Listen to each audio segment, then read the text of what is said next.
पकड़ो इसे। ए चलो चलो। कोई हिलेगा नहीं, ध्यान रखना। संभल के साथ हथियार हो सकते उनके हैं। पास हथियार हो सकते हैं। सबको अरेस्ट कर लो। चार्ल्स आगे खोलो। धर्मराजन हत्या केस में एक नया खुलासा हुआ है। कुख्यात अपराधी चार्ल्स, जो आज पुलिस मुठभेड़ में मारा गया, वो पुलिस से बचकर भाग रहा था। सूत्रों से पता चला है कि धर्मराजन की हत्या में उसकी संलिप्तता है।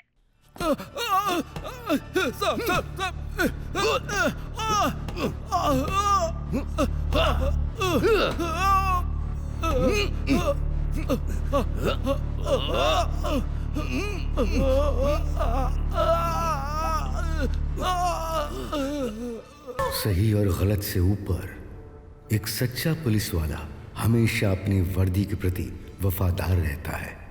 अपने 36 साल के लंबे करियर में सिर्फ एक बार ऐसा हुआ जब वो खुद से और अपनी जिम्मेदारी से सवाल करने लगा। यही है वो कहानी, उसकी कहानी और उसकी भी।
बलरामन, वॉलंटियर्स के खाने का इंतजाम देख लेना। हाँ ठीक है। और तुम अनाउंसमेंट शुरू कर सकते हो। ठीक है, हो जाएगा। धर्मराज क्रांतिकारी नेता जो कभी नहीं हारे, जो कभी गलत साबित नहीं हुए, जो हमेशा सच्चाई के रास्ते पर चले, जिन्होंने लोगों के लिए अपना जीवन न्यौछावर कर दिया। नई राजनीति की उम्मीद की किरण, वो कुछ ही देर में यहाँ पहुँचने वाले हैं।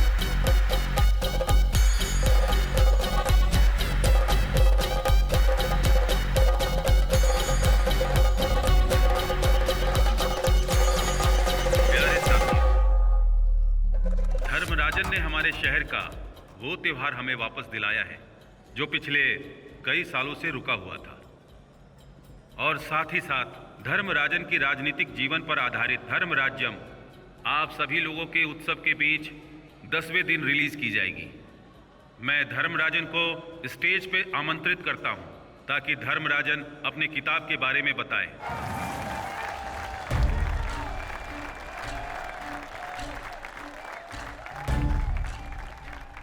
सबको प्रणाम।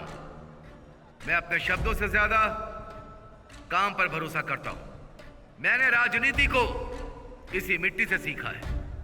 मेरी प्यारी बहन और मेरी सबसे भरोसेमंद साथी शीला, ये किताब उन्हीं की देन है। आने वाले चुनाव में मैं आपके साथ कंधे से कंधा मिलाकर हमेशा खड़ा रहूंगा। Thank you.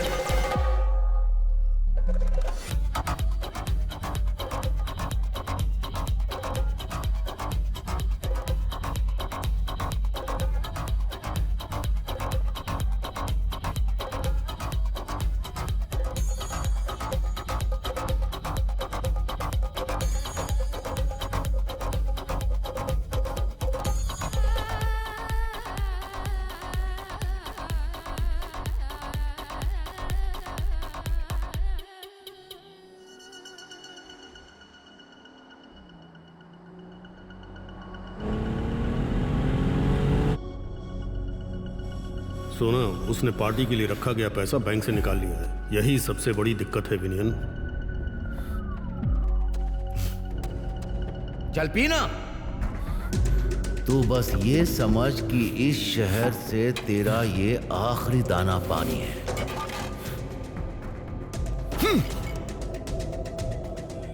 जाने मत दो, होना ही चाहिए। चार्ल्स वो स्वार्थी।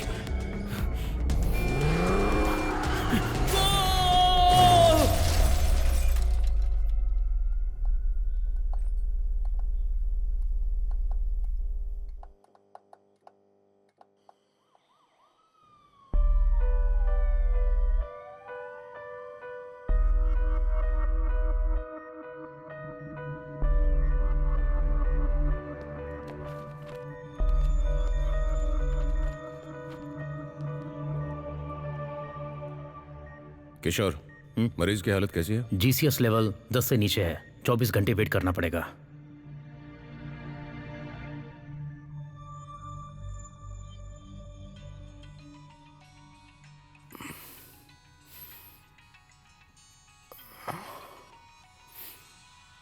सर, जिस कार का एक्सीडेंट हुआ है वो एमएलए धर्मराजन के नाम पर है। पीड़ित की पहचान हो गई है। वो एमएलए का साला है। हमने एमएलए को घर पर सूचना देने की कोशिश की, लेकिन हमें शॉकिंग न्यूज मिली।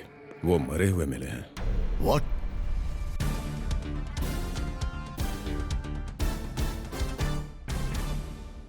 केरल की राजनीति के दिग्गज नेता एमएलए धर्मराजन की हत्या कर दी गई है। उनकी लाश धर्मपुरम में स्थित उनके घर में मिली है। आने वाले चुनावों के माहौल में इस हत्या की खबर सिर्फ केरल सरकार में ही नहीं बल्कि तमिलनाडु के लिए भी एक बड़ा झटका है। पुलिस के वरिष्ठ अधिकारी मामले की जांच में पहले से ही जुट चुके हैं। अब देखते हैं कि पुलिस कातिलों का पता लगा पाएगी या नहीं। तब तक के लिए जुड़े रहिए हमारे साथ।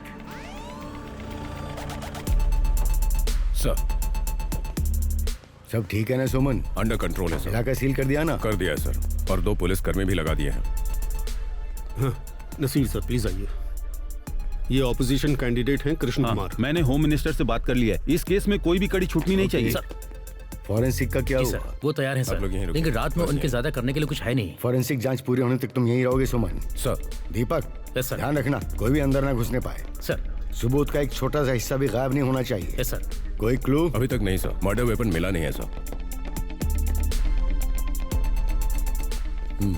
देखकर ऐसा लगता नहीं है कि कोई हाथापाई हुई हो। ये प्लान किया गया मर्डर है सर। कुछ मत बोलना, वरना ये मीडिया और विपक्ष इस बात को हद से ज्यादा उछाल देंगे। Let's do our jobs. Sir, मैंने लोगों से थोड़ी पूछताछ की थी। मुझे काम वाली के बयान में कुछ गड़बड़ लग रही है। उसकी बातें कुछ अजीब सी थी। मुझे लगता है हमें और पूछताछ के लिए उसे हिरासत में लेना पड़ेगा सर। उसका नाम क्या है? रानी। रानी।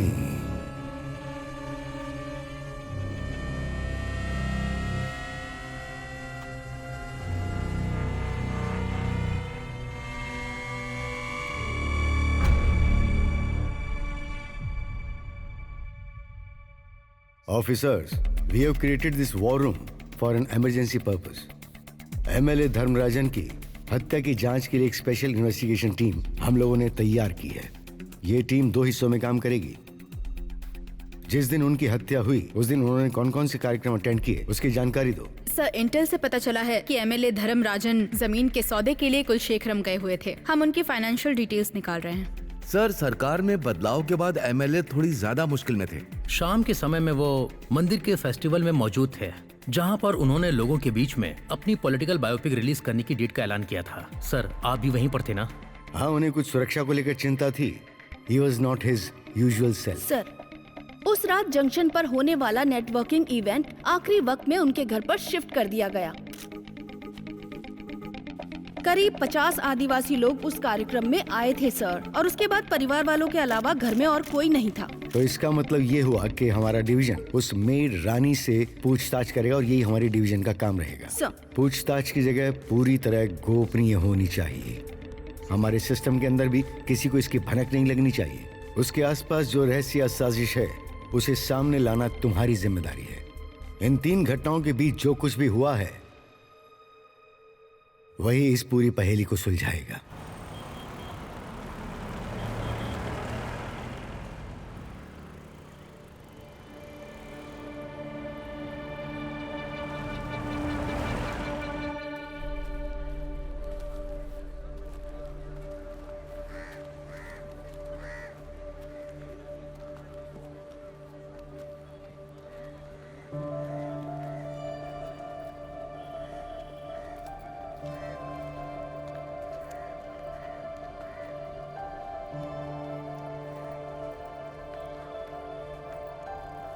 मेरी बहन गांव के ऑफिस गई है।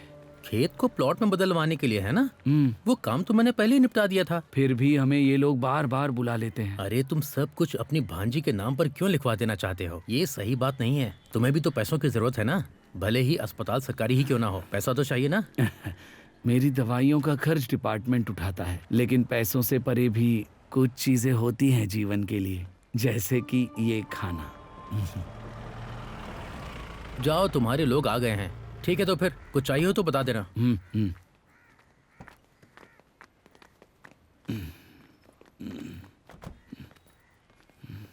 हाँ, तुम सब अस्पताल में क्या कर रहे हो? किससे मिलने आए हो?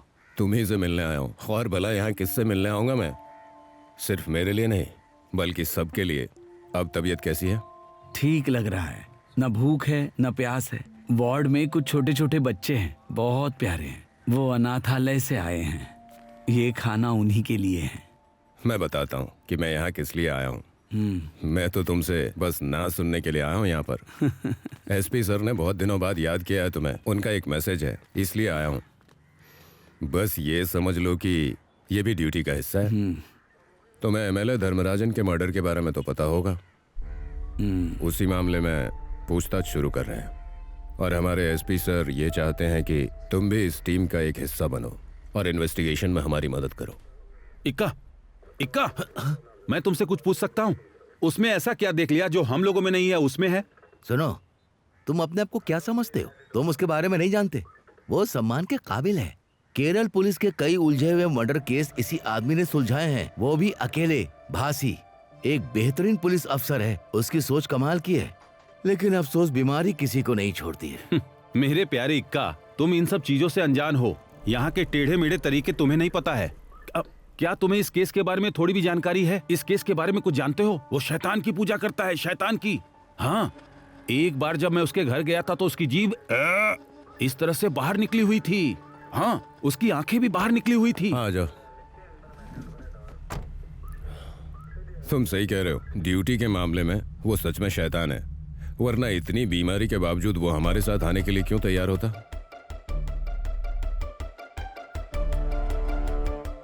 कुछ लोग वर्दी अपने शरीर पर पहनते हैं और कुछ लोग गर्व से उसे अपनी आत्मा पर ओढ़ लेते हैं। अन्याय का राजा धर्मराजन। मीडिया भी ना कुछ भी छापती है। तब क्या हुआ था जब वो जिंदा था? हैं? तब तो उसके खिलाफ एक शब्द तक नहीं लिख पाए। बात करते हो।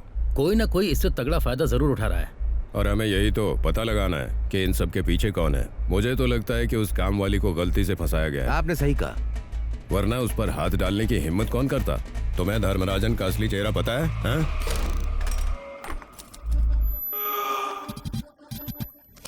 सेल्वन,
अब से तुम दोनों यहीं रहोगी। शिला, यही तुम्हारा घर है। अब से यही तुम्हारी माँ है और ये शिला तुम्हारी बहन है। इन दोनों का ख्याल रखना, समझ गया ना?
वो मेरी बहन जैसी है।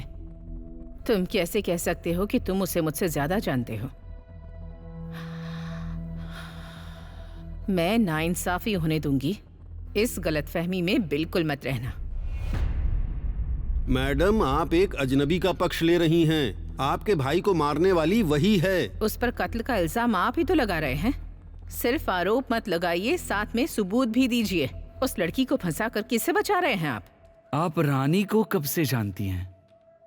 किसी को जानने के लिए पूरी जिंदगी नहीं लगती है। हाँ, पिछले 3 सालों से वो मेरे साथ है।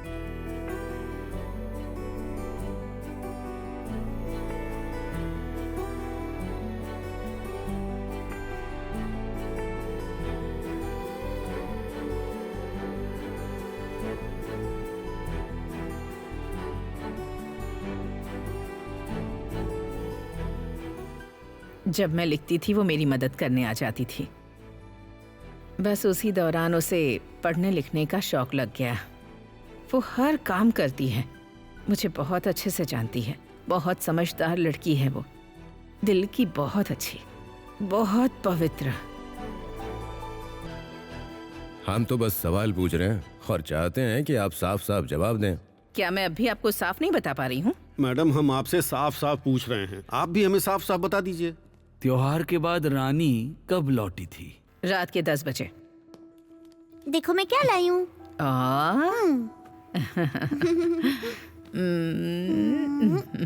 फोन में बैटरी नहीं थी इसलिए। मुझे भी यही लगा था, जानती थी। इतनी रात में बच्ची को ले जाने की क्या जरूरत थी, इसीलिए चिंता हो रही थी मुझे। मैंने एबी सर को बता दिया था कि आज रात रितु मेरे साथ रहेगी। क्या रानी अक्सर तुम्हारे साथ रुकती थी? वो काम खत्म करके चली जाती है। लेकिन कल वो आपके साथ रुकी थी, क्या ये बात सच है? सेल्विन पर जो मैंने किताब लिखी है उसे लॉन्च करते वक्त हम एक बहुत बड़ा जश्न करने की सोच रहे थे। यही हमने प्लान किया था और उसी में वो मेरी मदद कर रही थी। लेकिन वो काम तो खत्म हो चुका था, फिर उसे रुकने की क्या जरूरत पड़ी? उसी ने पूछा क्या वो आ सकती है। रानी ने? जिस घर में वो काम करती है वहाँ के लोग कहीं बाहर गए हुए थे, तो उसने मुझसे पूछा कि क्या वो अपनी बेटी के साथ मेरे घर पर आ सकती तो है। एमएलए की मेड दूसरे घरों में भी काम करती है? जहाँ तक मुझे पता है वो 2 और घरों में भी जाती है। सुमन, उन परिवारों की डिटेल्स ले आओ। ठीक है। तो उसे पैसों की जरूरत थी, तो क्या उसने कभी आपसे उधार मांगे? नहीं, मैं उसे समय पर सैलरी देती थी और उसने मुझसे कभी कुछ मांगा भी नहीं। क्या आप ये बता सकती हैं कि उस रात हुआ क्या था?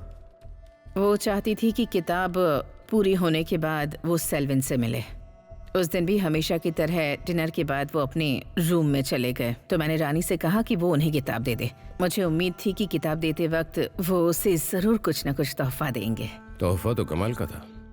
देखिए, आप कुछ ज्यादा ही कह रहे हैं और अपनी हद पार कर रहे हैं। आप जानबूझकर उसे इस केस में फंसाने की कोशिश कर रहे हैं। एक काम कीजिए, जितनी जल्दी हो सके प्रेस मीट बुलाइए और ये कहानी सबको सुना दीजिए। पत्रकार, मीडिया, सबके सामने ये कहानी आनी चाहिए, तब तो ठीक रहेगा ना? आप देख रहे हैं ना ये किस तरह मेरा मजाक उड़ाने की कोशिश कर रहे हैं। मैडम, अभी तक उन्होंने उसे गिरफ्तार नहीं किया है, इसलिए हम तुरंत रिट याचिका दायर कर सकते हैं। उन्होंने 24 घंटे की पूछताछ की अनुमति मांगी है। हमें इस पर ध्यान देना होगा। वो कह रहे हैं कि वो क्रिमिनल नेटवर्क का हिस्सा है। अगर उसे हम ऐसे ही छोड़ देंगे तो उसकी हत्या भी हो सकती है।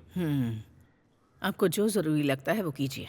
अगर उनके पास सबूत होते तो वो अब तक उसे गिरफ्तार कर चुके होते, या फिर ऑफिस टाइम में पूछताछ करते। इसका मतलब कुछ तो गड़बड़ है। यस। हाँ। इसमें कोई शक नहीं है मैडम।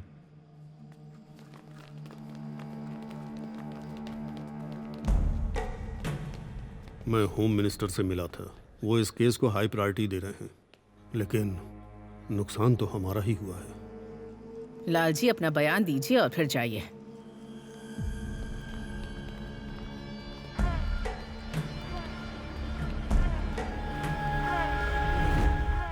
वो मुझे लालजी कहकर बुलाता था। सनल लालू मेरा ओरिजिनल नाम है।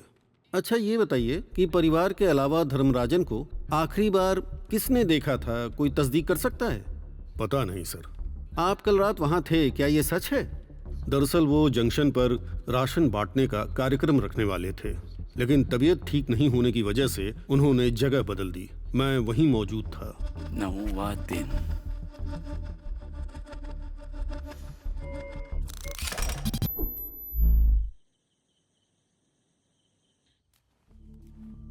भाई, बताओ ना, बात क्या है, हुआ क्या है? अब तुम दफा हो जाओ, घर पर मिलते हैं, ठीक है ना? तो फिर जंक्शन पर राशन बांटने का कार्यक्रम? उसे मेरे घर पर शिफ्ट कर देते हैं। राजू मुझे घर छोड़ देगा। हाँ, इंतजाम कर लेना। माही? हाँ, आ रही हूँ।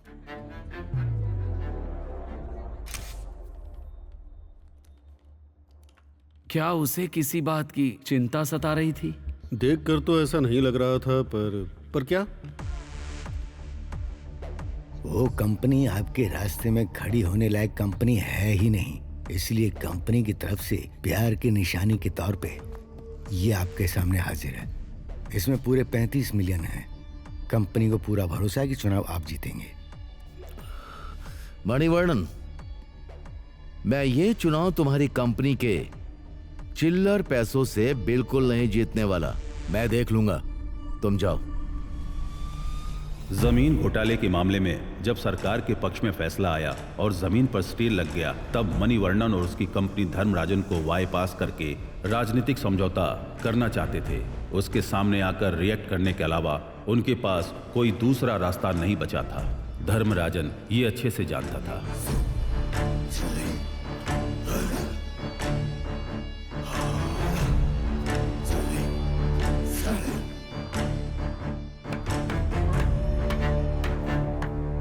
Welcome sir. ये सरकारी जमीन है जो आपने मेरी कंपनी को बेच दी। मैं यहाँ कुछ नहीं कर सकता। मणिवर्णन सर आपसे मिलने आए हैं। आप तो जानते हैं कि पंचायत और अदालत इनसे ऊपर नहीं है। आप इतनी दूर मेरी हालत समझने आए, इसके लिए मैं आपका आभारी हूँ। लेकिन यहाँ एक मामला आप भी सुलझानी है। जब तक इस जमीन पर सरकारी स्टे लगा हुआ है, तब तक कोई भी कुछ नहीं कर सकता। आपका इशारा किस तरफ ये है? चुनाव जैसा मामला नहीं है जहाँ आप लोगों को बेवकूफ बना के खोखले वादे करके बहला सकते हो। यहाँ कानून है और मैं जानता हूँ कि उसे कैसे सीधा किया जा सकता है। अगर कुछ भी बाकी रहा तो हम उसे निपटा के आपको दे देंगे। क्या आप हम पर तंज कस रहे हैं, ये कहकर कि आप हमारा बकाया पैसा चुकाएंगे? हाँ? जब मुख्यमंत्री की मौत हुई तो उसकी राइट हैंड महिला जेल चली गई, लेकिन कुलशेखरम में पत्ता तक नहीं हिला। तमिलनाडु की राजनीति थोड़ी सी हिली। धर्मराजन के लिए राज और स्टे मायने नहीं रखते। उन्नी वकील और अनिरुद्धन आपकी मदद करेंगे। चुनाव के बाद लालजी भी साथ होंगे। तो जो भी आप पर बकाया है वो हमें दे दीजिए। मुझे वापस जाकर कुछ वोट भी मांगने हैं। अगर हम इस जमीन को खरीदने के लिए पानी की तरह पैसा बहा सकते हैं तो उसे हम लोग आसानी से वापस लेना भी जानते हैं। अब आप जाइए। मोरी,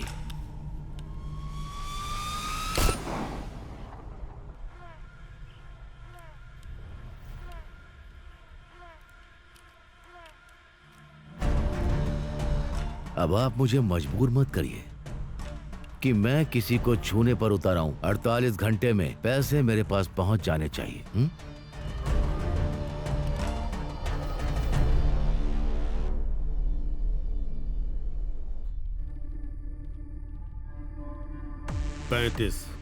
उन्होंने 35 मिलियन दिए थे।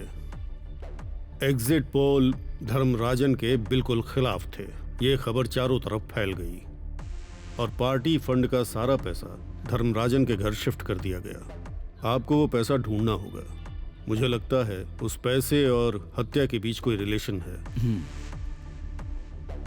उस पैसे के बारे में और कौन कौन जानता था? सिर्फ एक शख्स जानता था। लालजी, अपना बयान दीजिए और जाइए यहाँ से। शीला। शिवनकुट्टी सर।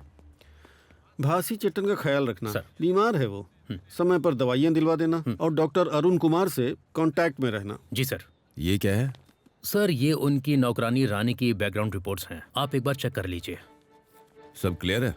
सर, कुछ समय पहले उसके खिलाफ चोरी का एक केस दर्ज तो हुआ था, लेकिन पता नहीं किस वजह से बाद में वो केस वापस ले लिया गया। और वो कौन था?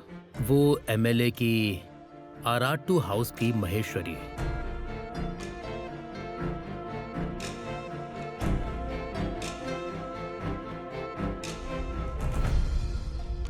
मुझे उस शिकायत के बारे में सब याद है। वो मैंने लिखी थी और साइन भी किए थे। उस वक्त हालात कुछ ऐसे ही थे। और उसी वक्त हमें पता चला कि असल में रानी कौन है।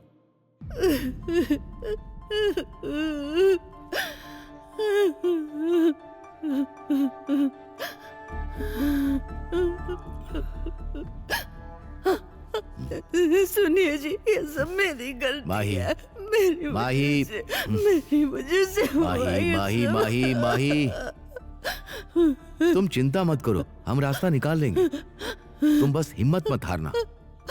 सुनो चाची, ये सब माही, चलो चलो अंदर जाओ। चलो, आ मैंने जाओ। कहा तुम अंदर जाओ। आओ मेरे साथ, चलो। क्या हुआ धर्मराजन? सुनो, देवता के जो पवित्र गहने थे ना, वो गायब हो गए हैं। और जो घर की नौकरानी है, वो भी हमें कहीं नहीं दिख रही। कहीं नहीं। ये नहीं हो सकता सर। मेरी सर, बात, ये सभी गहने बहुत पुराने हैं सर, यानी इनकी कीमत नहीं लगाई जा सकती है। ये किसी गिरोह का काम है, हमें पुलिस को बता देना चाहिए।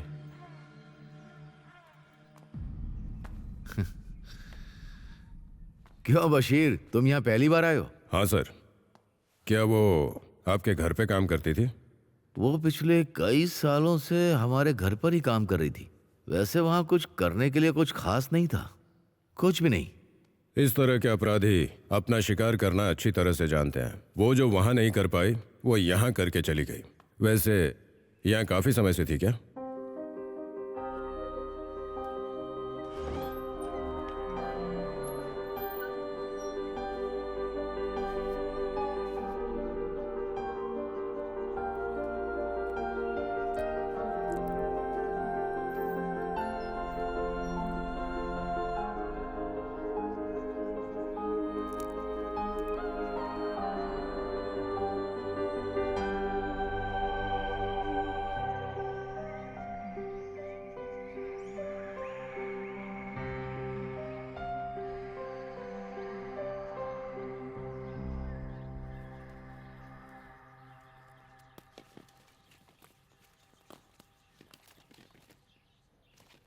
इतनी महंगी चीज मार्केट में बिक सकती है, फिर भी इसे सड़ने के लिए क्यों छोड़ा है?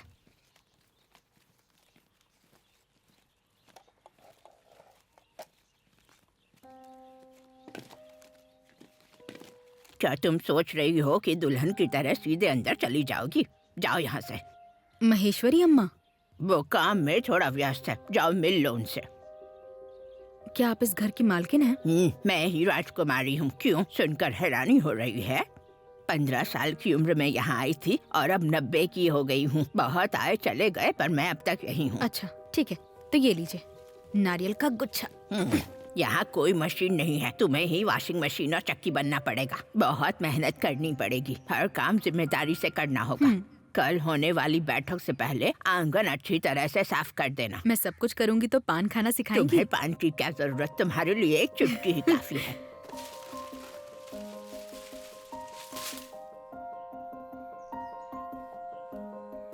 तुमने उसे घर दिखा दिया? हाँ बहू। रसोई में थोड़ा सा दलिया है, वो खा लेना और बर्तन धोकर रख देना। तब तक पिताजी उठ जाएंगे। और एक बात और, वो थोड़े बीमार हैं, उन्हें समय पे दवाइयाँ जरूर दे देना। ठीक है, ध्यान रखना। तो कितनी भोली लड़की है।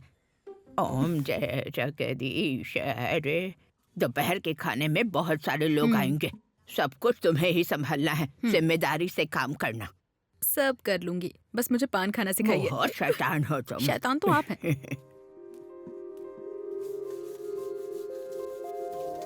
रानी ने आकर हमारे घर में खुशियाँ ला दी थी। खाना बनाने और सफाई में वो बहुत अच्छी थी। वो हर काम के लिए हमेशा तैयार रहती थी, सारे काम बहुत अच्छी तरह करती।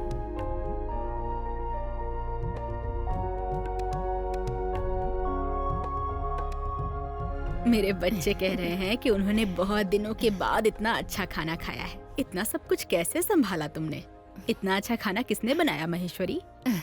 बताओ ना। दरअसल पापा तो खाने को लेकर बहुत ही ज्यादा सख्त है। ये है सुंदरी अम्मा और रसोई में इनकी मदद के लिए ये है रानी। मैंने ज्यादा कुछ नहीं किया, सब कुछ अम्मा ने ही किया है। अच्छा। झूठी। हरे कृष्णा हरे कृष्णा हरे कृष्णा हरे हरे। क्या बात है सुंदरी अम्मा? उन्होंने मुझे यहाँ से जाने के लिए कह दिया है। क्या आपको यहाँ से मेरी वजह से जाने के लिए कहा है? तो क्या मैं यहाँ से? कुछ भी हो जाए मुझे यहाँ से जाना ही होगा।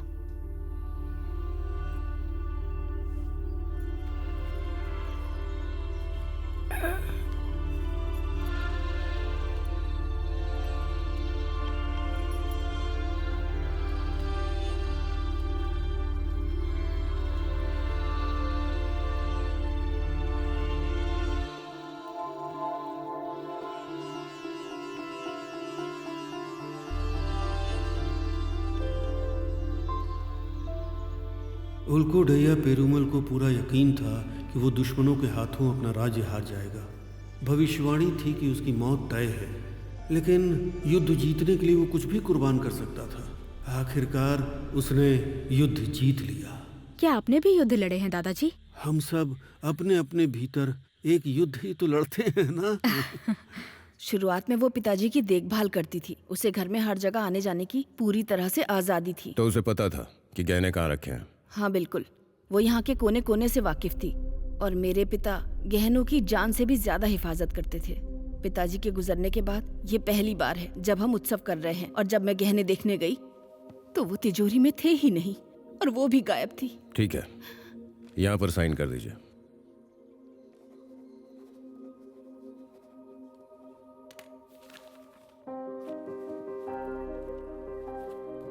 माही अम्मा, देखिए उत्सव के लिए कौन आया है। सुंदरी अम्मा आई हैं। जब मैंने गहने देखे तो हार टूटा हुआ था।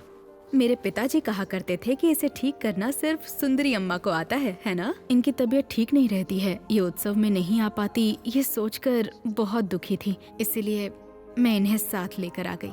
हमारी इजाजत के बिना तुम गहने लेकर चली कैसे गई? तुम्हारी हिम्मत कैसे हुई? अगर मैं माही अम्मा से पूछती तो वो इजाजत नहीं देती। मुझे लगा जल्दी वापस आ जाऊंगी। क्या हुआ सर? सब कुछ अंदर है ना? जा।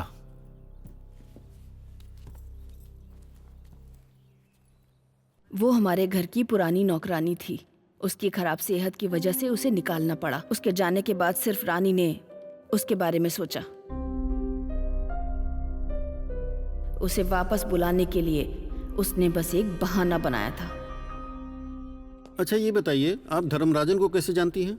कुछ लोग भगवान को मूर्तियों में देखते हैं, पर अपनी बात करूं तो मैं अपने पति को भगवान की तरह देखती थी।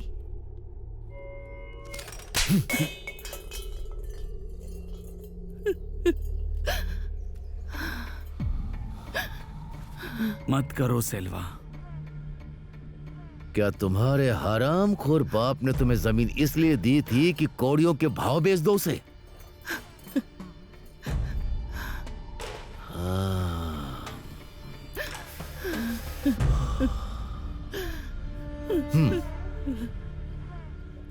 मैंने तुम्हें बहुत लंबे समय से देखा है और बहुत ही दूर से देखा, और इसीलिए तुम मेरे दिल के करीब हो। तुम्हें ऐसा नहीं करना चाहिए था।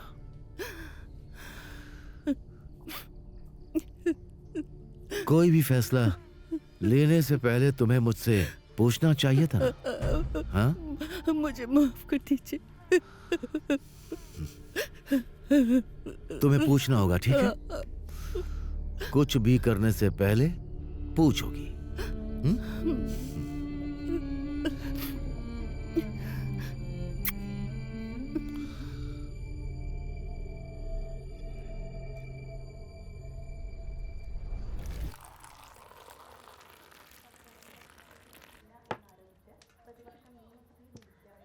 अच्छा मुझे एक बात बताओ कि इतनी शर्मीली लड़की भला तुम्हारे साथ इतनी घुलमिल कैसे गई, वो भी इतने कम समय में? वो मेरी बेटी जैसी है सर, बेचारी।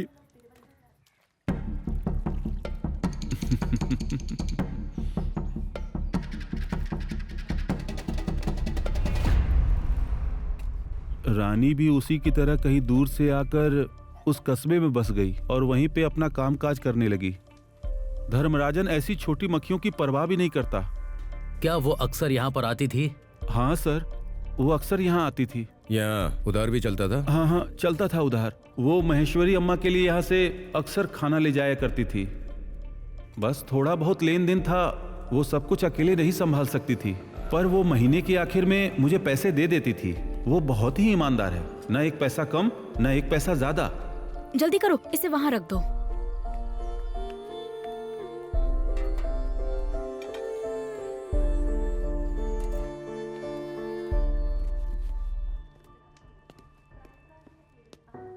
सर, जब हम उस कंपाउंड में हथियार ढूंढने के लिए छानबीन कर रहे थे तो कंपाउंड वॉल के पास हमें एक मोबाइल फोन मिला।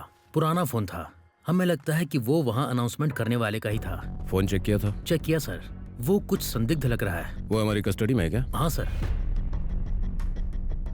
उससे तुम्हारा क्या लेना देना है? मैं समझ नहीं पा रहा हूँ कि आप क्या कह रहे हैं सर। तो फिर ये बताओ कि तुम्हारे फोन में उसका वीडियो कहाँ से आया है? उसका चरित्र ठीक नहीं है, सच कह रहा हूँ। उसका एक पत्रकार के साथ चक्कर चल रहा था। उसका नाम एबी था सर, वरना उसकी बच्ची के साथ वो इतनी रात तक रोड पर क्यों घूमती?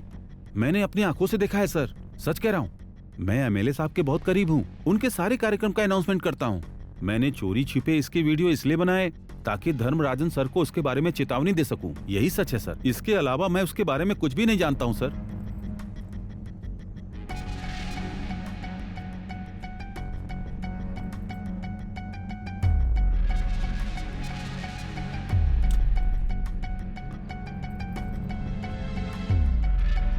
उसका कैरेक्टर बहुत खराब है सर। सच बोल। सर प्लीज मत मारिए सर। बोल। मैं बताता हूँ सर, प्लीज प्लीज, मैं सब बताता हूँ। मैं उसके बारे में सब कुछ बताता हूँ, कुछ भी नहीं छुपाऊंगा सर। मुझे मत मारो साहब प्लीज। मुझे उसके साथ कुछ ऐसा महसूस हुआ जो किसी और के साथ कभी नहीं हुआ। मैंने बहुत कोशिश की लेकिन वो कभी भी मेरे झांसे में नहीं आई। रात में अकेले जाना ठीक नहीं है। आओ बैठो, मैं तुम्हें छोड़ देता हूँ।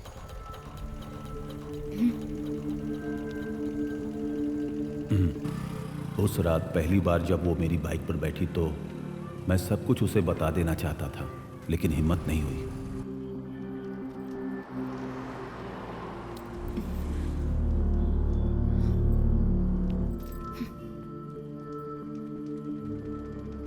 जल्दी चलो।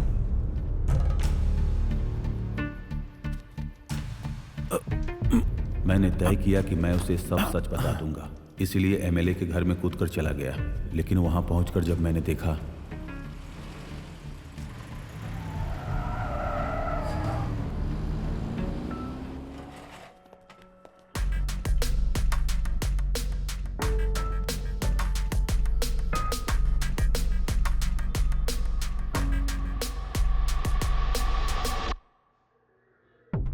उसे मार देना चाहिए था।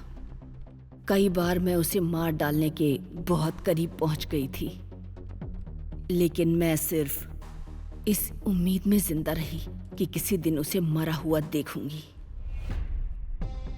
उसने मुझसे मेरा सब कुछ छीन लिया था। मेरे जिंदा रहने की एकमात्र वजह यही थी कि मैं उसे तड़पते हुए देखूं, लेकिन वो तो बिना तड़पे ऐसे ही मर गया। इतने ताकतवर आदमी को एक लड़की कैसे मार सकती है? नहीं सर, इतने साल उसके साथ रहने के बावजूद मैं आज भी उससे बहुत डरती हूँ सर। वो उसकी आंखों में सीधे देख भी नहीं सकती। मारना तो बहुत दूर की बात है सर।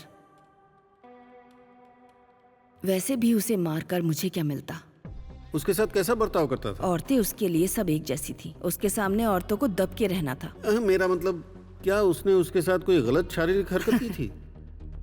उसके लिए पहले उसे औरत को मनाना पड़ता था और मैं भी उसके लिए एक नौकर की तरह थी। हत्या की रात विनियन भी वहाँ मौजूद था और एमएलए को मारने का उसके पास पूरा मकसद था। हाँ, वो उस रात वहाँ था। सुना उसने पार्टी के लिए रखा गया पैसा कोऑपरेटिव बैंक से निकाल लिया था। यही सबसे बड़ी समस्या है। समस्या? मेरे हिसाब से समस्याएं दो तरह की होती है। एक वो जो सुलझाई जा सकती है और दूसरी वो जो जानबूझकर इसलिए बनाई जाती है ताकि कभी सुलझे ही नहीं। मामला सिर्फ पैसों का नहीं है। तुम उसकी बनाई हुई इमेज को नुकसान पहुंचा सकते हो। इमेज को? जो कुछ भी उसने बनाया है मेरे पिता के पैसे से बनाया है।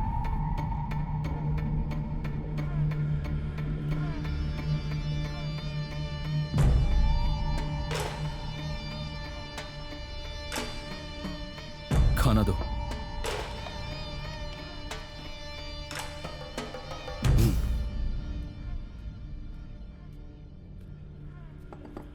मैं परोसता हूं। इतना काफी है।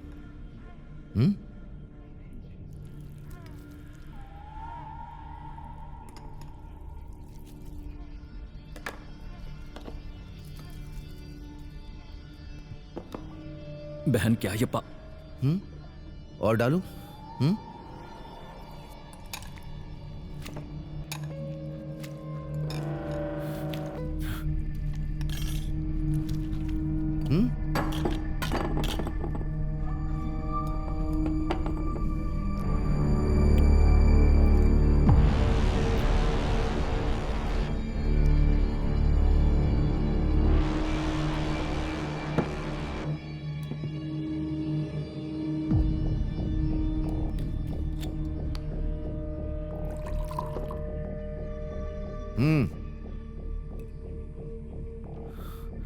चल पी जा।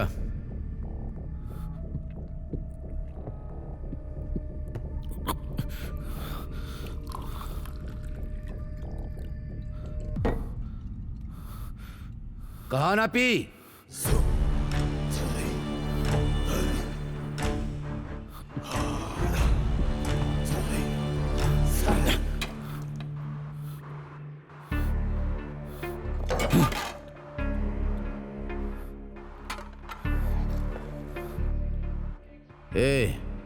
ये खाना अब तुझे ही खाना होगा।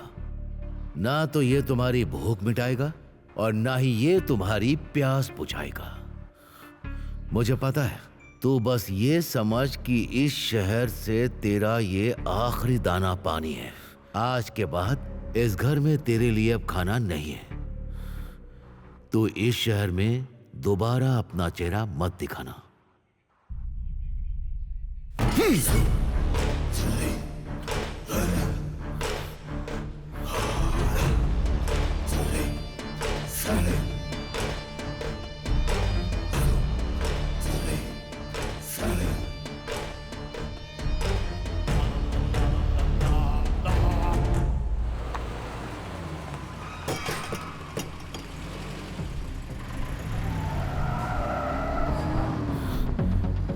सब कुछ हमारे पापा का ही था। उसने हमें धोखा देकर अपना साम्राज्य खड़ा किया था और वो महान धर्मराजन बन गया और हम कचरा। उस रात वो सब कुछ छोड़कर चला गया था। उसने मुझसे कहा कि वो अब कभी वापस नहीं आएगा। उसका अपमान किया था। शायद वो कहीं चुपचाप काम से काम रखकर जिंदगी जी रहा होता। मुझे पूरा यकीन है कि विनियन के एक्सीडेंट के पीछे उसी का हाथ है। तो तुम ये कहना चाहती हो कि धर्मराजन इसके पीछे था?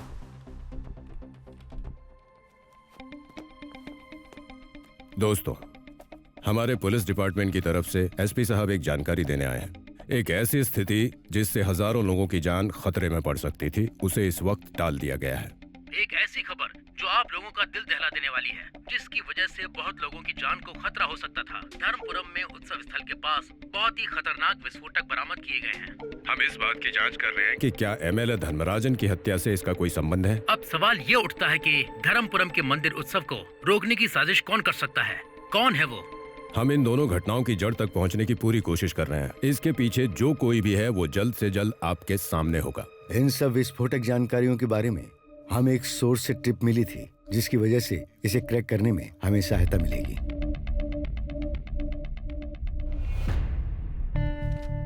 हाँ एबी सर, तो कैसी चल रही है तुम्हारी पत्रकारिता? शिकायत की कोई वजह नहीं है।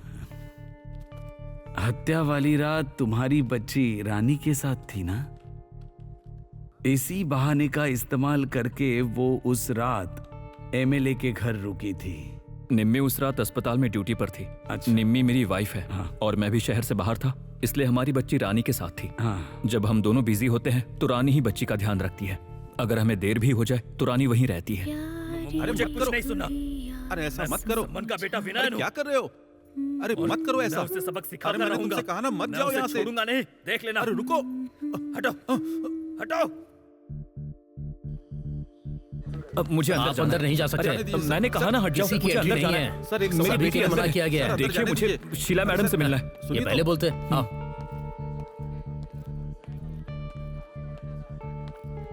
रितु, रितु, हे रितु, हेलो, इतनी उदास क्यों हो? अच्छा, मैं हूं ना। वो लोग रानी आंटी को ले गए।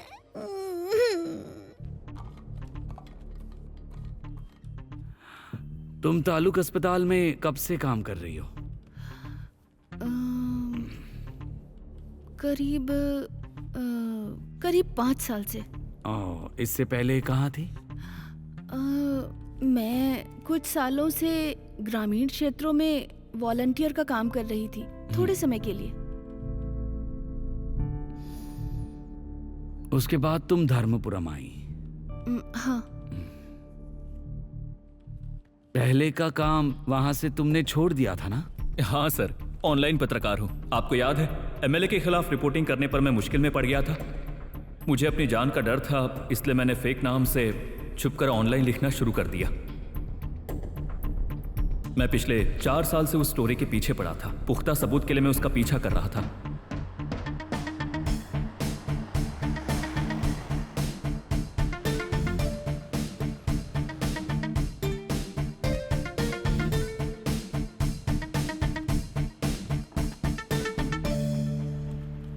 एबी से तुम कब मिली? जब मैं यहाँ आई तो मैं यहाँ ज्यादा लोगों को नहीं जानती थी। मेरी मुलाकात पहली बार अस्पताल में हुई।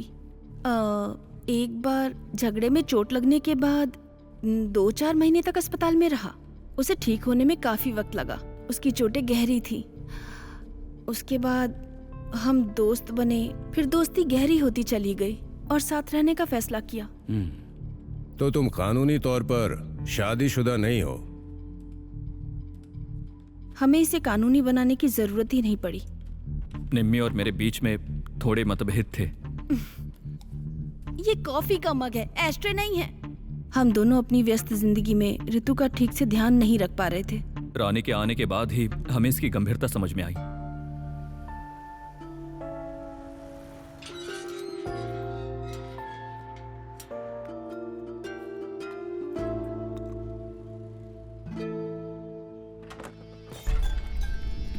कुछ नहीं होगा बेटा, कुछ नहीं होगा। क्या हुआ? हम मम्मी से मिलने जा रहे हैं, चिंता मत करो, तुम्हें कुछ नहीं होगा।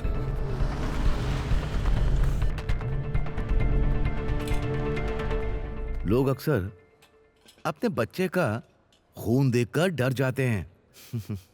देखा आपने, ऋतु कितनी बहादुर बच्ची है। सब ठीक है।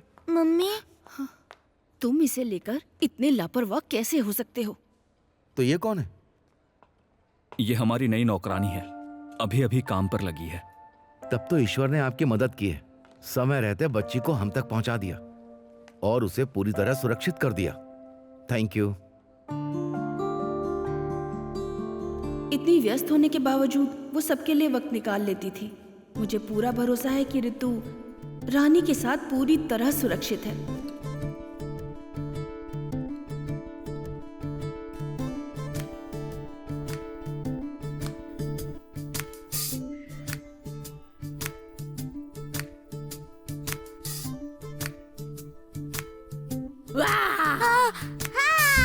बाहर आओ, चलो बाहर आओ, बाहर आओ। बहुत शैतान हो गई हो ना।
तो तुम रानी के जरिए एमएलए की हर चाल पहले से जानते थे?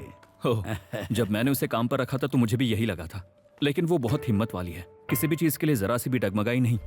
वो ज्यादातर ऋतु से ही बात करती थी, हमसे नहीं। अपने काम में पूरी तरह डूबी रहती थी। शुरुआत में मैंने कोशिश की थी, लेकिन फिर मैंने भी ज्यादा ध्यान नहीं दिया। लेकिन तुमने उसे कभी निकाला नहीं, मतलब रानी के काम से खुश थे, है ना? वो अपने काम में अच्छी थी। हम जैसा काम चाहते थे वो वैसा ही करती, इसीलिए हमने अपने घर से उसे जाने ही नहीं दिया।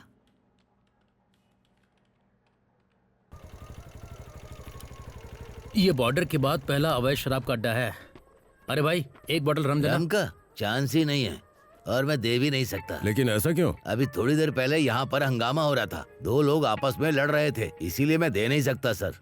अच्छा, तो एक्साइज ने सील किया है क्या? हाँ सर, कर दिया है।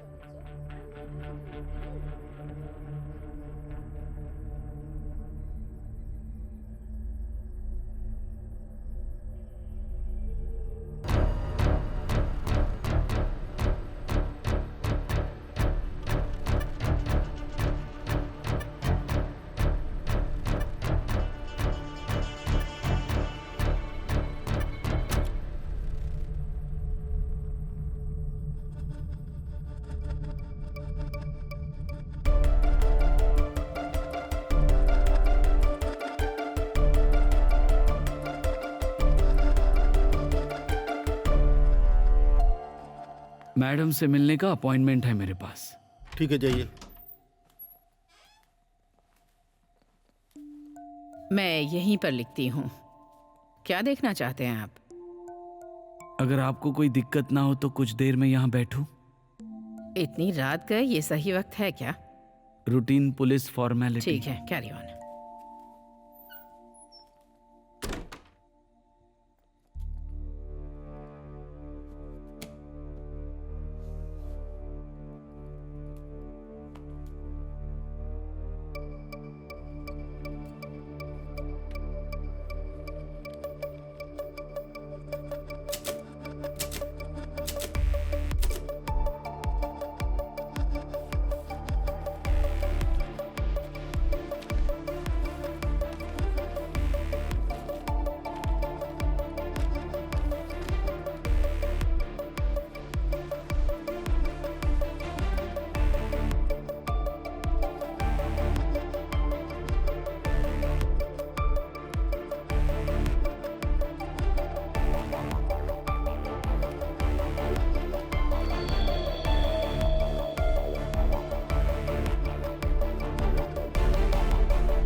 एमएलए धर्मराजन के पर्सनल फोन पे लास्ट कॉल चेक करो कि उन्होंने किसे कॉल किया है। Sir.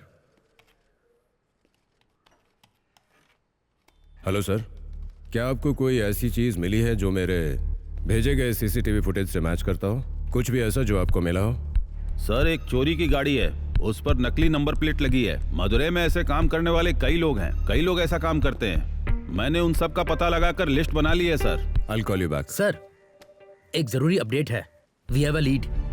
Hello sir, mobile phone उसी रास्ते पर ट्रेस हुआ है जहां से वो गाड़ी चोरी की गई थी। हमें जो सीसीटीवी फुटेजेस मिले हैं और गाड़ी में जो फोटोज मिले हैं वो दोनों एक ही हैं सर। हमने मैच किया सर। अगर ये जानकारी पक्की है तो आगे बढ़ो, यहाँ डिपार्टमेंट में मैं सब संभालूंगा। All the best. Thank you sir.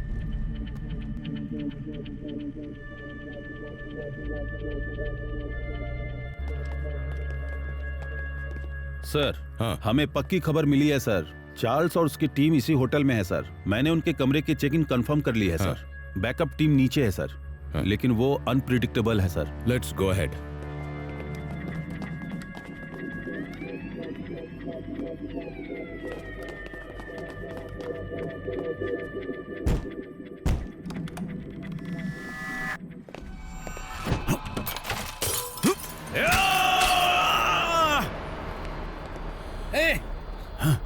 रुक जाओ। रुक जाओ। एक कूदो मत। जाओ नहीं तो गोली मार दूंगा। सर बैकअप बुलाना चाहिए।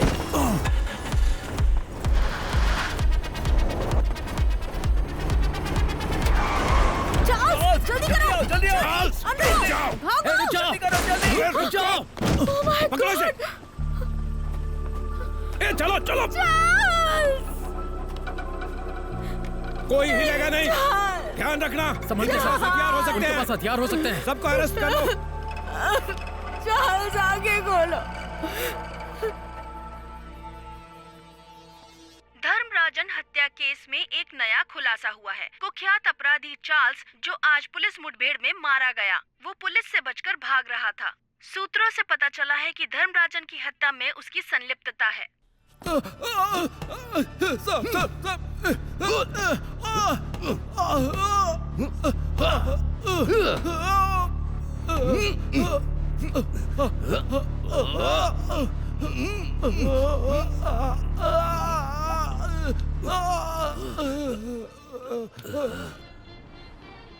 ए रोबिन, गाड़ी साइड में लगा। साइड में लगा ना। इसके लिए जो भी चाहिए सब दिला दे। क्या क्या लेना है तुझे पता है ना? क्या? दोबारा बोलना पड़ेगा। एक बियर का केस और जो भी इसे चाहिए इसे दिला दे। और इसके लिए भी, समझ गया ना? ठीक है।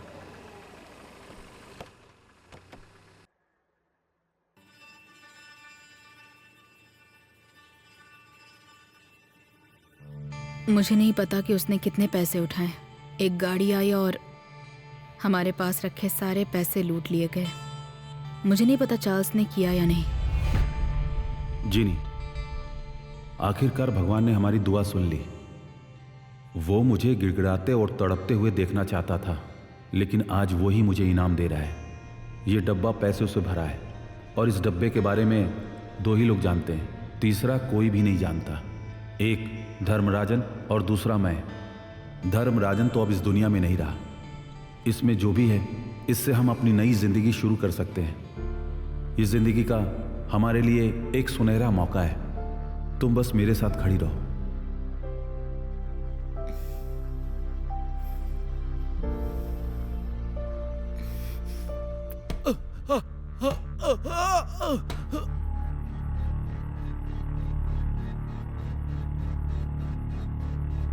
इसे देख, औरत के लिए शराब खरीद रहा है।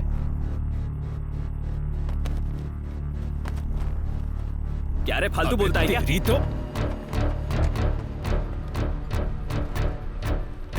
उसे बिना बताए इसे डिक्की में छुपा दे। अरे भैया भैया भैया, अरे भैया इसे छोड़ दो। भैया इससे गलती हो गई है, छोड़ दो भैया। निकल यहाँ चालू से। कर। कहा ना गाड़ी चालू कर। भाई भाई भाई, निकल जा यहाँ भाई, से। ये बच्चा है तो बहुत छोड़ दो मारूंगा। भाई। भाई छोड़ दो भाई, निकल यहाँ छोड़ से। दो प्लीज।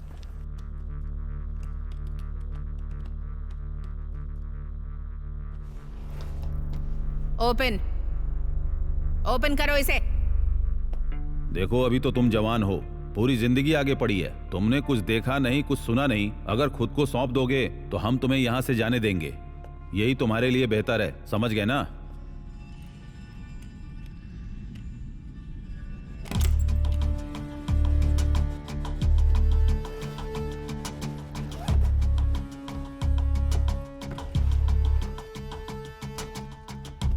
चल बोल, सच बोल।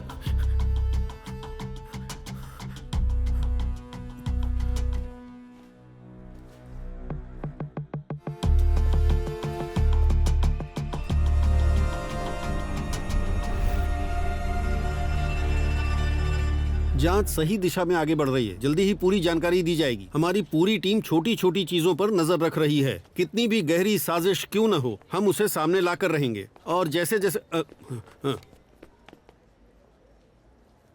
We have had a breakthrough. In a joint operation between the Tamil Nadu police and Kerala police, we have arrested the culprits. We found the murder weapon. We believe the culprits are from Tamil Nadu and Kerala. The investigation is ongoing. We shall provide further details shortly. तो ठीक है मित्रों, आगे जैसे जैसे जानकारी मिलती जाएगी, जैसा साहब ने बताया।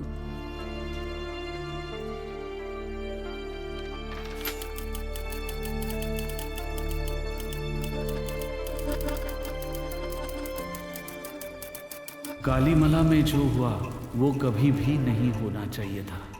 जिस रानी ने कालीमला को जिंदगी दी, जिन जिंदगियों को उसने अपने दिल के करीब रखा, उन्हें कोई नहीं बचा सका, मैं भी नहीं। सब कुछ उस रात खौफनाक चीखों के साथ खत्म हो गया। अब कालीमला लाशों की बदबू से भरा हुआ है।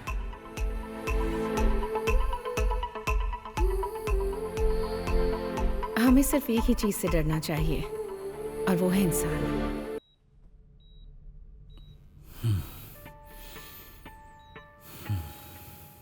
उस घटना के बारे में मेरे पास कहने को अब कुछ नहीं है सर। मैंने सब बता दिया है। उस रात मैं अकेला था। विनयन, मंदिर के पास मिले विस्फोटकों के बारे में तुम क्या जानते हो?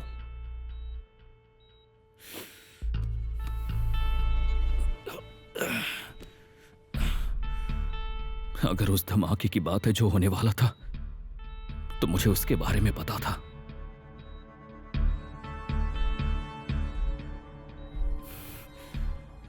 मेरी बहन को भी पता था। जिन जिन परिवारों में रानी काम कर चुकी है, उन सभी से हमने बात की है। हर घर में उसका अलग रूप नजर आता है। परिवार के सदस्यों के साथ उसका व्यवहार भी हर जगह अलग था। उसने अपने बारे में अलग अलग घरों में अलग अलग बातें बताई हैं, जो आपस में मेल नहीं खाती। सभी घर वालों ने मुझे अलग अलग कहानियां बताई हैं। बासी, आप ये कहना चाहते हो कि आप रानी से पूछताछ करना चाहते हो? जिस टीम को इसके लिए तैनात किया गया था, उसका कहना है कि वो बेगुनाह है। अगर हम फिर भी उससे पूछताछ के लिए बुलाते हैं तो सिस्टम में इसे बदसलूकी माना जाएगा। इसे यहीं छोड़ दो। इसके अलावा आप मुझसे कुछ भी पूछ सकते हो।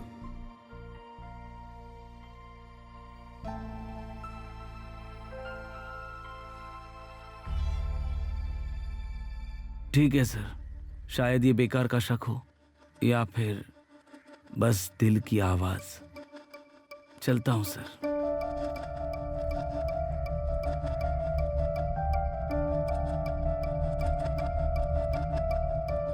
एमएलए धर्मराजन की पोस्टमार्टम रिपोर्ट आ गई है।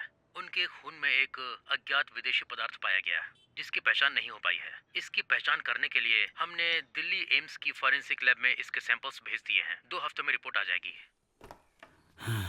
बहुत गर्मी है। मुझे जो कुछ पता था मैं सब बता चुकी हूँ। और क्या जानना चाहते हैं आप? यहाँ आते वक्त धूप बहुत तेज थी। मुझे भूख लगी है। हम खाना खा लें?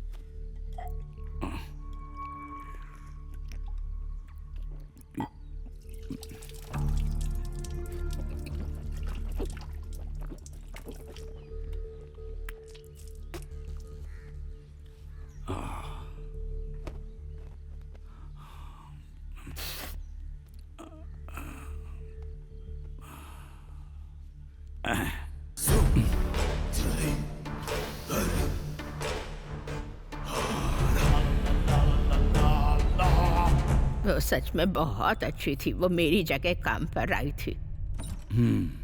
वो कुछ भी गलत नहीं कर सकती। वो हर काम करती थी। बहुत प्यार करने वाली थी।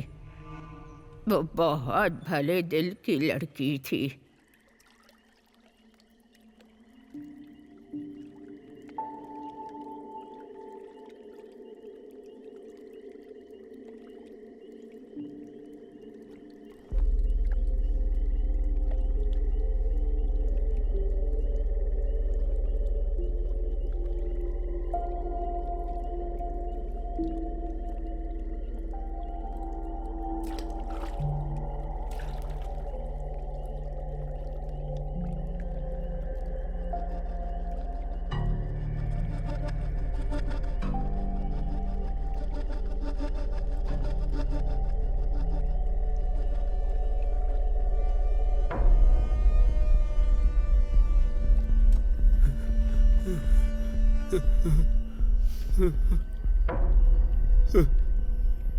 ये दवाई का तेल है ना?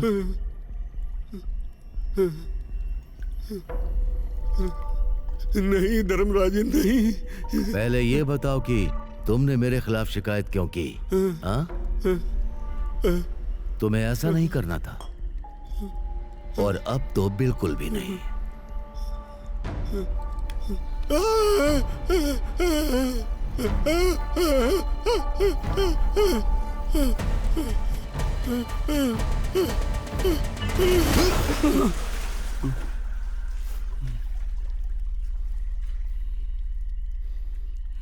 क्या आपने भी युद्ध लड़े हैं दादाजी? हम सब अपने अपने भीतर एक युद्ध ही तो लड़ते हैं ना।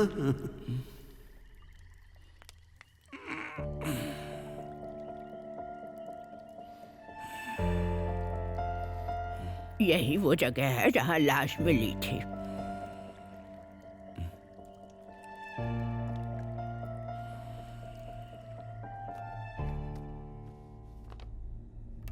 आतुर पुलिस स्टेशन, तारीख 27/7/2014। आतुर डीवाईएसपी नासिर रावतार को दी गई गवाही। आतुर गांव मुत्तुकुला देशम कालीमला आदिवासी बस्ती के आदित्यन कानी उम्र 58 वर्ष मल्लन कानी के पुत्र।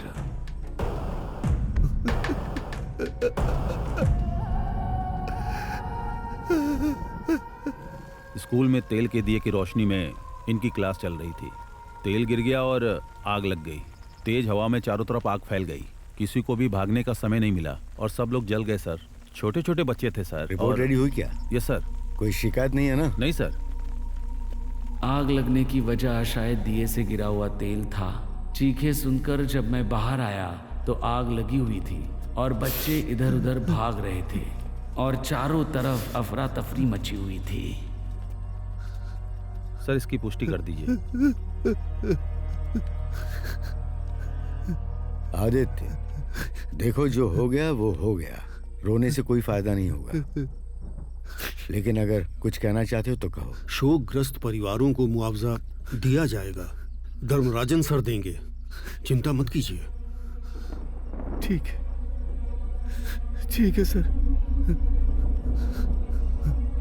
ठीक। कालीमला आदिवासी बस्ती के बहुत बच्चे मारे गए। सब जलकर राख हो गया, सिर्फ उस टीचर की वजह से। टीचर की लाश अभी तक नहीं मिली है। कुछ बच्चे भी लापता हैं। भागने के चक्कर में हो सकता है कि वो खाई में गिर जाए। भूसे और बांस से बने झोपड़ों में दिया जलाने से मना किया गया था। इसके बावजूद टीचर ने कोई ध्यान नहीं दिया। आग टीचर की लापरवाही की वजह से लगी। मुझे इसमें कोई शक नहीं है।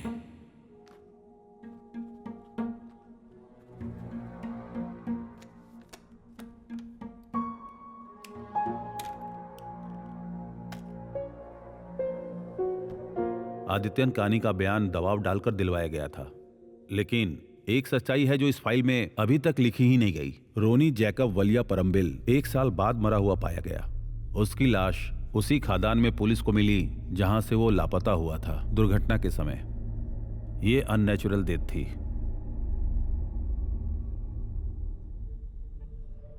वो कहाँ की थी, कहाँ रहती थी, मुझे नहीं पता था। मैंने यही समझा कि वो तमिलनाडु से आई कोई मजदूर थी, एक प्रवासी मजदूर की तरह। उसने एक बार अपनी बहन का जिक्र किया जो मर चुकी थी। मैं इसके अलावा उसके बारे में कुछ नहीं जानती। मुझे पता चला कि एक मैन पावर सप्लाई ठेकेदार है जो रानी समेत कई लोगों को काम देता था। उसने बस्ती के कई लोगों को काम पे लगाया था, लेकिन जब वो रानी के साथ बदतमीजी करने लगा तो रानी उससे दूर हो गई। मुझे बस इतना ही पता है। एमएलए की नौकरानी रानी को एबी से किसने मिलवाया? निम्मी, तुमने? ऐसे कामों के लिए मैं बलराम मेट्टन की मदद लेता हूँ। सिर्फ मैं ही नहीं, हम में से ज्यादातर लोग हर बार उसी से मदद लेते हैं। रानी के बैग से मुझे ढूंढने पर कुछ मेडिकल पर्चियां मिली थी। उसे काफी गंभीर ब्रोंकाइटिस था और जिसकी वजह से उसे दमा भी था। इसकी दवाइयों के लिए डॉक्टर का प्रिस्क्रिप्शन जरूरी है, स्टेरॉइड्स। तालुक के डॉक्टर प्रदीप ने इन पर्चियों पर साइन किया है। इनमें से एक पर्ची के पीछे फोन नंबर भी मिला है, लेकिन अब वो नंबर चालू नहीं है। मैंने उसे ट्रेस किया था। वो नंबर तुम्हारा है निम्मी।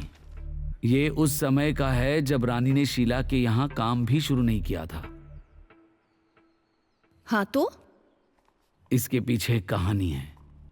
उस तारीख को उस नंबर से एक कॉल की गई थी, आउटगोइंग कॉल। एमएलए की बहन शीला को की थी। अब बताओ, क्या तुम उसे जानती हो? ये आप क्या कह रहे हैं सर? मैं तो उससे कभी मिली ही नहीं। मैं साफ कर देता हूँ सर, ये सिम निक्की की है, लेकिन उस फोन का इस्तेमाल मैं कई सुराग ढूंढने के लिए करता हूँ। क्या तुम्हें लगता है कि तुम्हारे ये सब करने से धर्मराजन चुनाव जीत जाता? इस सब के बावजूद 200% सर। वो जीतने के लिए किसी भी हद तक जा सकता था। वो जीतने के लिए कुछ भी कर सकता था। उसने कुछ बड़ा प्लान किया था, कुछ अप्रत्याशित प्लान। मैंने गलत अंदाजा लगाया था कि उसकी तमिलनाडु यात्रा उसी से जुड़ी होगी, लेकिन कन्याकुमारी से जो टीम धर्मराजन को टारगेट करके आई थी, वो सिर्फ उससे पैसा वसूलने आई थी। जिस घटना से हजारों लोगों की जिंदगी बदल सकती थी, उसे त्योहार के 10वें दिन अंजाम देने का फैसला उसी का था। ये बात तुम जानते थे ना एबी? रानी को ले जाने के बाद से ऋतु बहुत घबराई हुई है। मुझे उसके पास जाना है। तुम जाओ।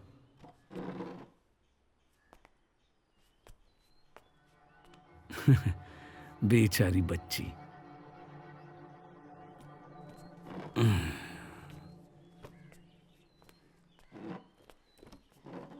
प्यारी गुड़िया सो जा राज दुलारी।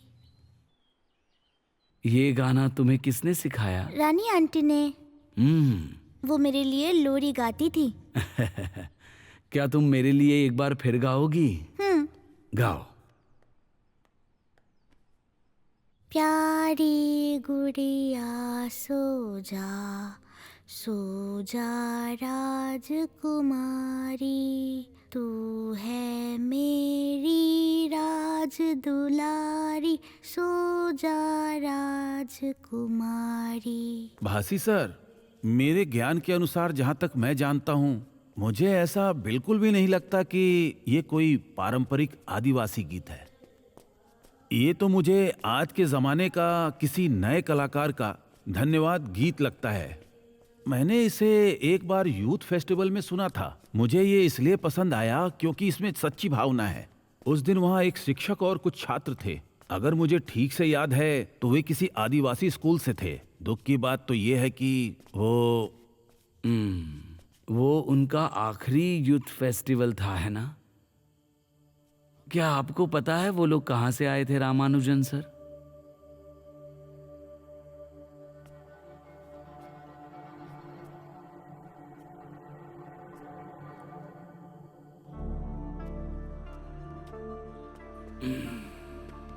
भासी सर, हम दोनों एक ही सच्चाई की तलाश में हैं। क्या आपके साथ कालीमला चल सकता हूं?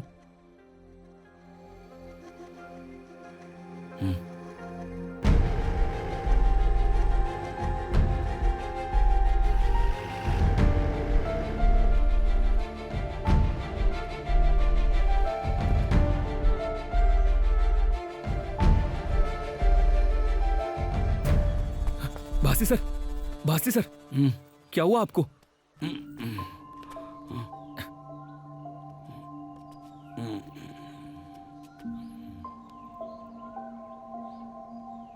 क्या हुआ? कुछ नहीं हुआ, कुछ नहीं हुआ। हॉस्पिटल चले क्या? आराम से बैठिए, आराम से। आओ, आराम से। ये आपकी चप्पल। ओके।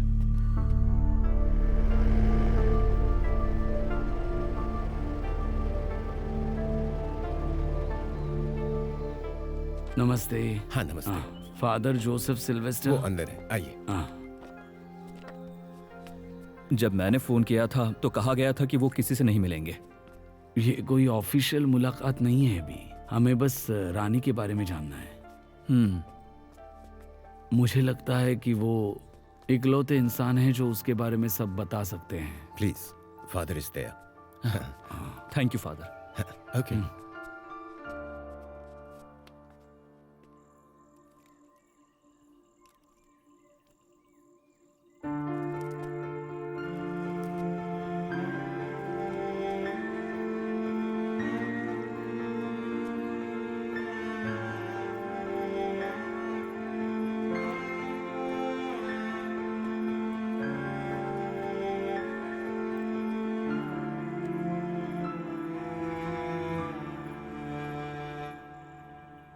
मैं इसे भूलने की कोशिश कर रहा हूँ, वो सब जो मुझे दर्द देता है। इसीलिए मैं किसी से मिलना नहीं चाहता। वो वक्त सिर्फ दर्द भरा नहीं था, बल्कि उसमें कहीं न कहीं थोड़ी सी खुशियां भी थी। मुझे कभी नहीं लगा कि रानी के बारे में कोई पूछने के लिए आएगा, लेकिन जब मैंने तुम्हारे उस मैसेज में बच्ची को वो गाना गाते हुए सुना तो लगा काश वो जिंदा होती। जिंदा होती मतलब क्या कहना चाहते हैं? तुम्हें नहीं पता क्या? वो लोग, वो उसकी अच्छाई कभी मिटा नहीं सकते। फादर, कालीमला में असल में क्या हुआ था? कालीमला की खदान सीधे आदिवासी बस्ती के ऊपर थी। खदान चलाने का उनके पास कोई लाइसेंस नहीं था, फिर भी अधिकारियों की नाक के नीचे सब कुछ ऐसे ही चलता रहा। इससे बस्ती की पानी की सप्लाई बर्बाद हो गई। वहां के बेचारे छोटे बच्चों को पानी के लिए मजबूरी में गंदे तालाब पर निर्भर होना पड़ा। जो बच्चे वहां गए कभी लौट कर नहीं आए। कुछ बच्चों की लाशें तालाब में तैरती मिली और कुछ चलती फिरती लाश बन गए। कई युवा आदिवासी लड़कियों के साथ बहुत ही बेरहमी से बलात्कार किया गया। इतनी दर्दनाक घटनाएं होने के बावजूद समाज खामोश बना रहा, कुछ नहीं बोला, बस तमाशा देखता रहा। उस खबर ने शायद उस टीचर का ध्यान खींच लिया था। कई एनजीओ मदद के लिए आगे आए थे। ऋषि वैली से आई एक कम्युनिटी ने इसे सच में जमीन पर उतार दिया। ऐसे ही एक दिन वो टीचर यहाँ आई। उस टीचर ने जब अपना प्लान मुझे बताया तो मैंने उसे वो जमीन दे दी।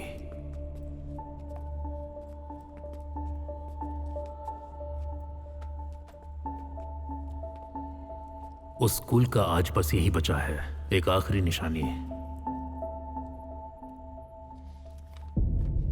ये है रानी।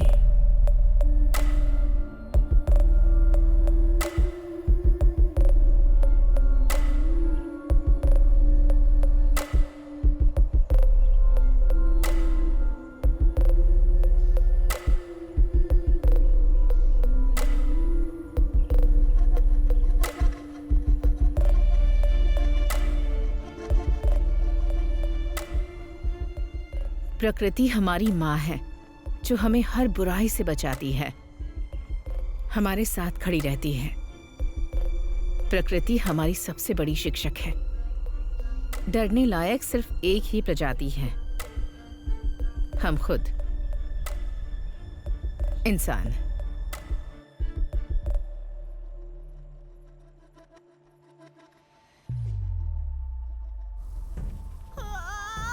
सुनो, आराम से आओ।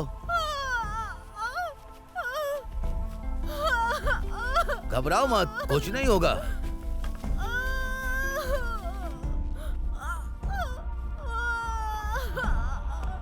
आराम से कुछ नहीं होगा। हाँ, कुछ नहीं होगा। रिलैक्स करो, ठीक है? जरा इधर देखो, कोई हवा करो इस पर। हम सब यहीं पर हैं, सब ठीक है। हाँ, शांत हो जाओ तुम।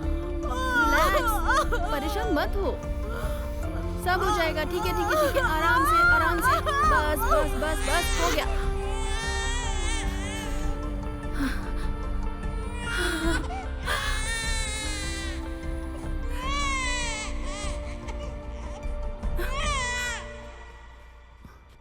मुझे पता था माँ और बच्चे दोनों की जान खतरे में थी। मैंने दुआ की कि कम से कम वो बच जाएं, लेकिन तुमने दोनों को लौटा दिया। धन्यवाद आपका, धन्यवाद। कोई बात नहीं।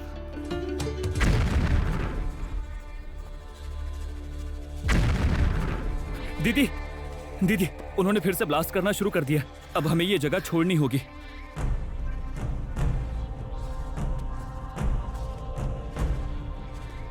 चलो, चलकर उनसे पूछते हैं।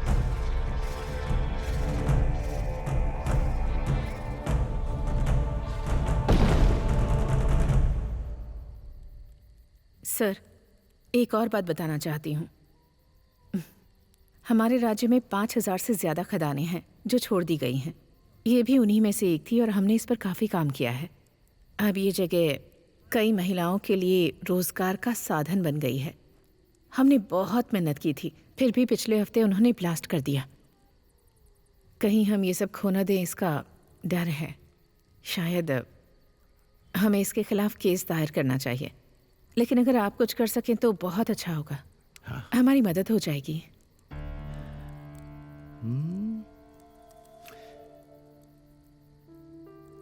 मेरे लोगों की खुशी ही मेरी खुशी है। मैं देखता हूँ कि क्या किया जा सकता है। टीचर, आप फिक्र मत कीजिए। ठीक है, धन्यवाद। कालीमला के लोगों ने खदान मालिकों का साथ दिया, लेकिन वो टीचर वरिया परम्बिल परिवार का हिस्सा थी। वो बहुत पक्के इरादे वाली है रोनी चाया। सेल्वन उनका भरोसा और पैसा दोनों चाहता था। सेल्वा, अगले चुनाव में मेरा समर्थन इसी बात पर निर्भर करेगा कि तुम इस मुद्दे पर किस तरह का रुख अपनाते हो।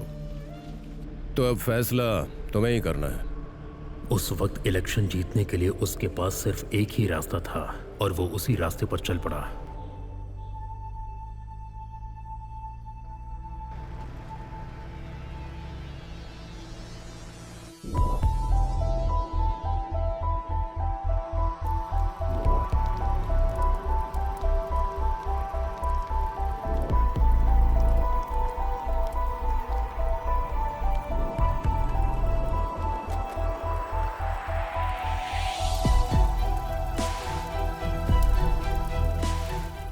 उस सफर के दौरान जब मेरी मुलाकात आदित्यन कानी से हुई तो बेचारा पूरा सच बताए बिना रह नहीं पाया।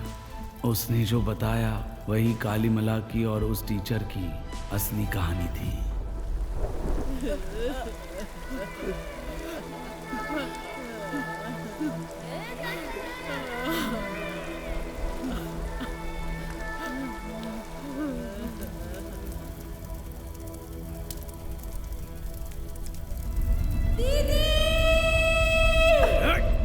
छोड़ो, छोड़ो मुझे।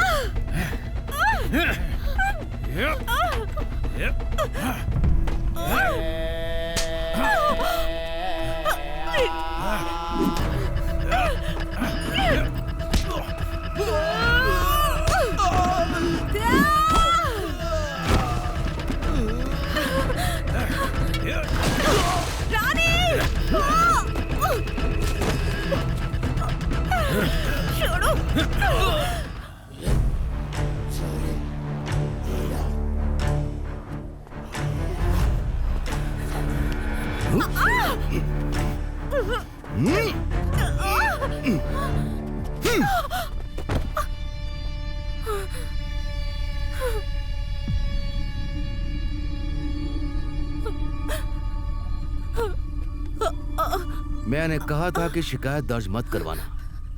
उन्हें छोड़ दो। मेरे खिलाफ कोई कदम उठाने से पहले तुम्हें मुझसे पूछना था। तुम्हें पूछना चाहिए था। उनके बस साथ एक कुछ मत करना, छोड़ दो उन्हें।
मर्डर वेपन की जांच के बाद ये बात साफ हो गई है कि उस गिरोह का हाथ इस मर्डर में था और लगता है कि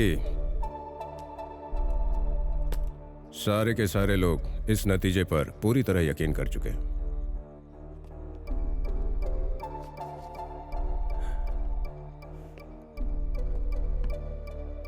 अच्छा भासी भाई, आपको इसमें कोई शक है क्या? हाँ? उस लड़की की फाइल बंद करने से पहले हमें और जानकारी चाहिए। सोमन सर, आप जो ठीक समझे वही कीजिए, मुझे इसे खत्म करना है। इससे पहले इस घटना पर जो हमने कवर स्टोरी तैयार की थी वो बिल्कुल सही साबित हुई। सारे तथ्य सही निकले। अब जब असली अपराधी पकड़ में आ चुके हैं तो रानी को रिहा करने की मांग तेज हो गई है।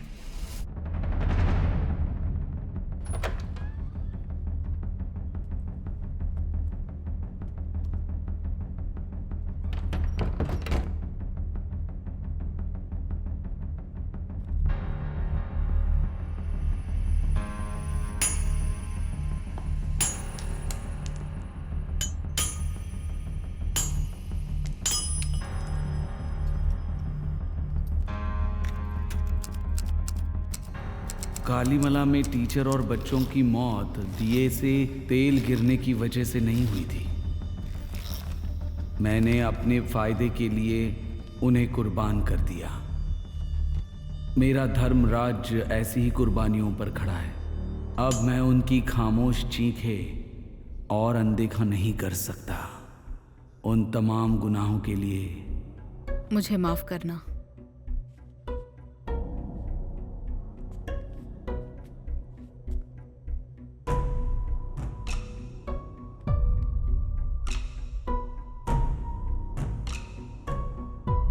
कौन हो तुम?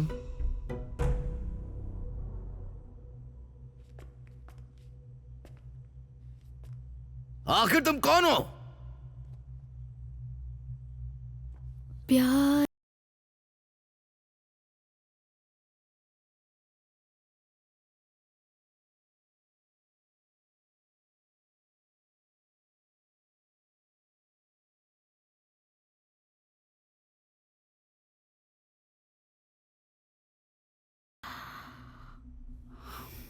मैं 14 साल की उम्र में मां बन गई थी, लेकिन मेरी बच्ची को 15 माहों ने मिलकर पाला और तुमने उन्हें जिंदा जला दिया।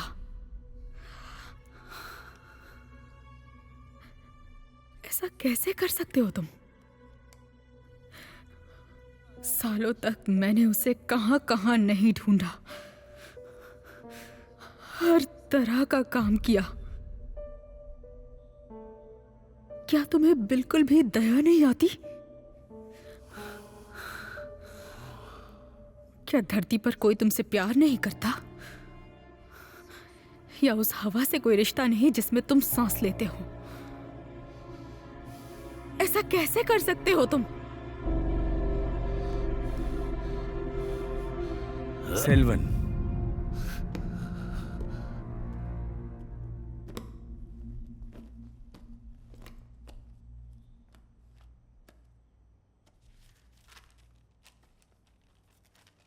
सेल्वन साल 2014 कालीमला के प्राइमरी हेल्थ सेंटर से नौकरी छोड़ने के बाद एक जवान औरत धर्मपुरम पहुंची।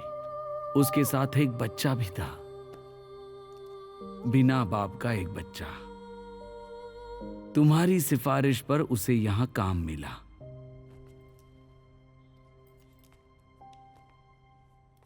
तुम कब से तालुक अस्पताल में काम कर रही हो? करीब 5 साल से। ये आप क्या कह रहे हैं? मैं तो उससे कभी मिली भी नहीं।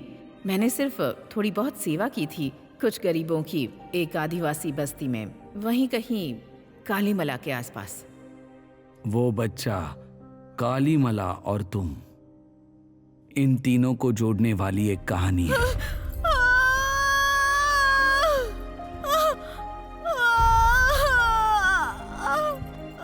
तुम डरो मत, बिल्कुल पैर मत अकड़ाओ। हाँ, सब ठीक है, ठीक है? हम तुम्हारे साथ हैं। रिलैक्स करो, आराम से देखो, बस हो जाएगा अभी। हाँ, बिल्कुल चिंता मत करो तुम। यहाँ हजारों लोग आते जाते रहते हैं, कभी रहने के लिए, कभी कपड़ों के लिए, लेकिन वो मेरे लिए यहाँ एक तोहफा लेकर आई थी। एक बच्चा जो पूरी तरह से पवित्र था, एक नई कली की तरह। उस बच्ची को निम्मी के साथ रहना पड़ा जब तक उसे अपनी माँ नहीं मिल गई।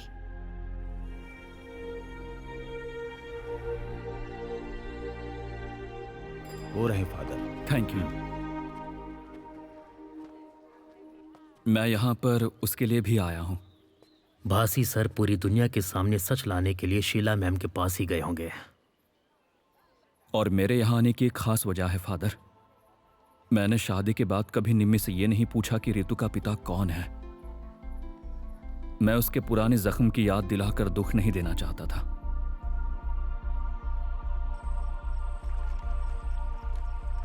आज वो शारीरिक रूप से माँ है पर मानसिक तौर पर नहीं।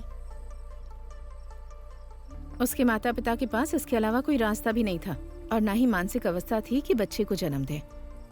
लेकिन मैं दिल से चाहती हूँ कि हम एक ऐसी दुनिया बनाएं जहाँ इतनी कम उम्र की अकेली माँ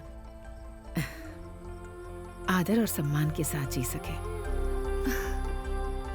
अब मैं अच्छे से समझता हूँ उसकी अच्छाई किसी मजबूरी से नहीं बल्कि उसके दिल की अच्छाई से जन्मी है। और हाँ, रितु से बिछड़ने का उसका दर्द उसकी असली माँ से भी ज्यादा समझ सकता हूँ फादर।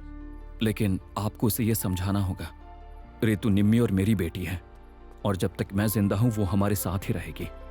ये बात आपको मेरे लिए उसे समझानी होगी प्लीज।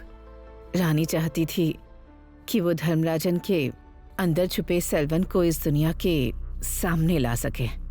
तो फिर तुमने क्या किया?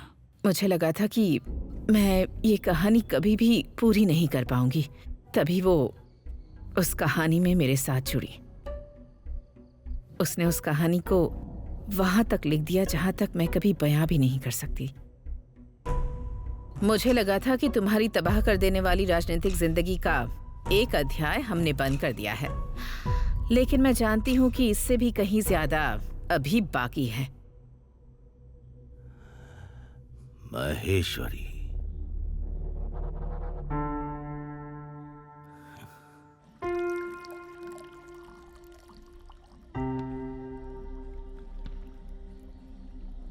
तुम्हारा प्लान क्या है? हाँ? प्लान जो चीज पैसों से नहीं मिलती वो चालाकी से हासिल की जाती है। मुझे रोना होगा ताकि दुनिया हमदर्दी करे। आंसू की हर बूंद पर 1000 वोट। मैं समझी नहीं। उत्सव के 10वें दिन नागुर नागेंद्रन की भव्य आतिशबाजी का इंतजाम किया गया और उसके साथ ही साथ मेरे आंसू भी वहां भरपूर बहे। राजू, मैं तुम्हें बताऊंगा उन पैसों का क्या करना है।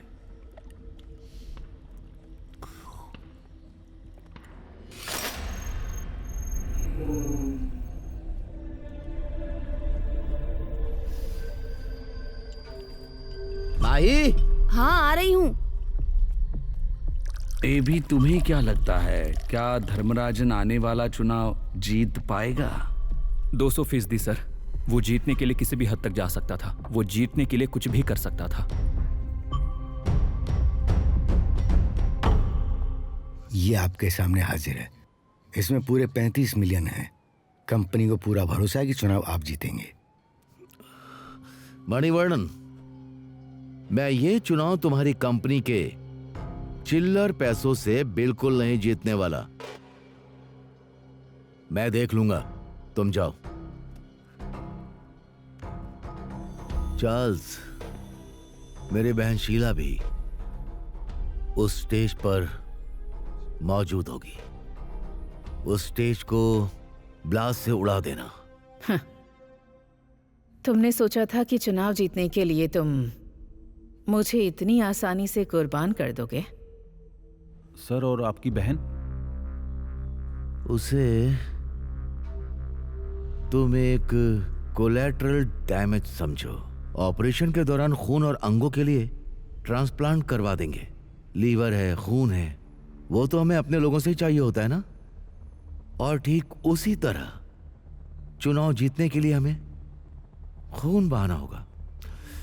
और उसी रात काम के पूरा होते ही तुम्हें ये सारे पैसे मिल जाएंगे।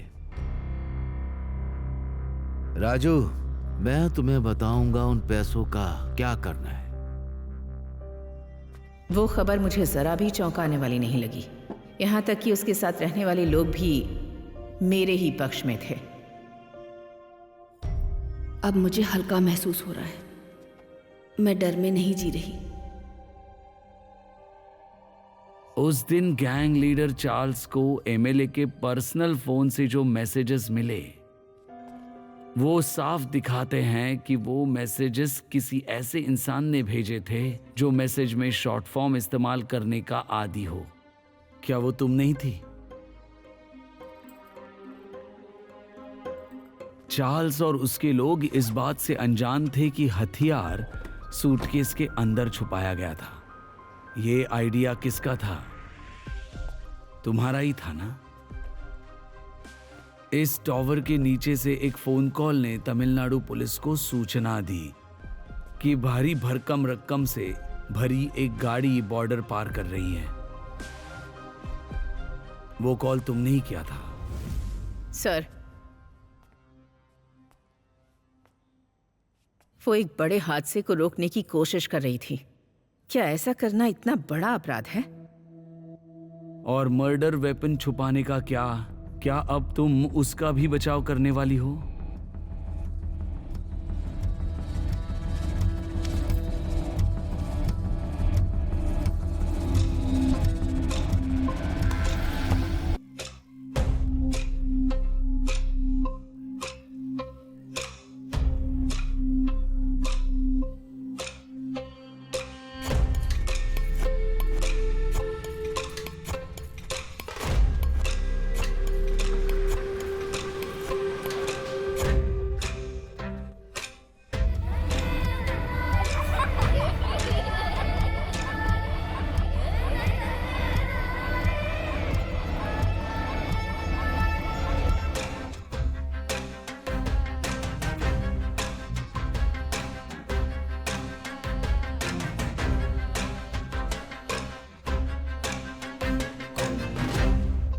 सर अंदर हैं। सर अंदर है, बेल बजा कर जाओ।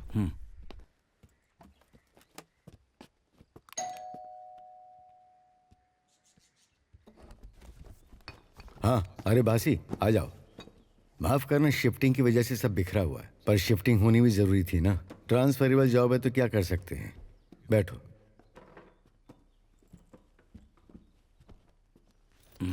धर्मपुरम के मंदिर उत्सव के दौरान जो बड़ा हादसा होते होते बच गया, तुम जानते हो कैसे हुआ? एक्सप्लोसिव की जड़ तक अब वो लोग पहुंच जाएंगे और साथ ही साथ ये केस हमारे सीनियर्स के पास पहुंच जाएगा। And you know, authorities are very happy और हमें इसके लिए इनाम भी मिला है। जो प्रमोशन अटकी हुई थी सालों से, अब वो हो गई है। मुझे पता है वो। मैं बस ये कहना चाहता हूँ कि इस केस में कई लोग परोक्ष रूप से शामिल थे। ये काम आसान नहीं था, लेकिन क्या करें, हमारे पास और कोई रास्ता भी नहीं था, इसलिए हमें ऐसे ही करना पड़ा। पर मैं कहना चाहूंगा कि तुमने इस केस को साफ करने में काफी मदद की। शीला पहले तो काफी आक्रामक थी, पर अब धीरे धीरे वो ठीक हो गई है। अब देखो ना, इस दौरान कई बेगुनाह लोगों को परेशानी हुई है, पर हमें उनके लिए कुछ अच्छा करना चाहिए। At the end of the day we are sometimes bad cops, पर और कोई विकल्प भी तो नहीं है। पिछली बार तुमने एक रिक्वेस्ट की थी, तुम्हें याद है क्या कहा था? मुझे याद है और मैं उसके लिए कुछ करूंगा। ये अनाथ है। जब शीला मैडम ने उसकी सिफारिश की तो मैं मना नहीं कर सका। इससे उसकी भी मदद हो जाएगी और हमारा भी फायदा हो जाएगा।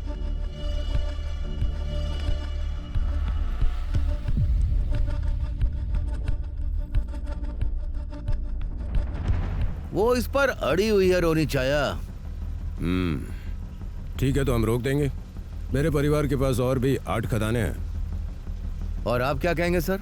रोनी, मैं बस इतना ही कहना चाहूंगा, अगर हमने एक खदान बंद कर दी तो वो सोचेंगे कि बाकी 8 भी बंद करवा सकते हैं। वो लोग कोर्ट तक नहीं पहुंचने चाहिए।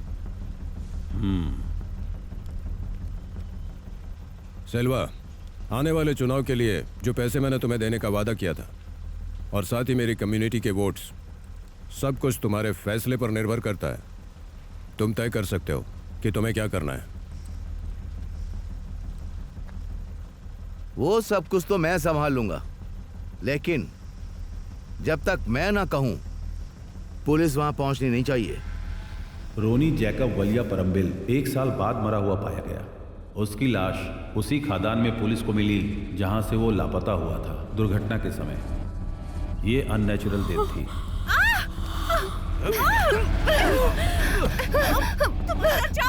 एक बार अपनी बहन का जिक्र किया था जो अब इस दुनिया में ही नहीं है। आदित्य, देखो जो हो गया वो हो गया, रोने से कोई फायदा नहीं होगा।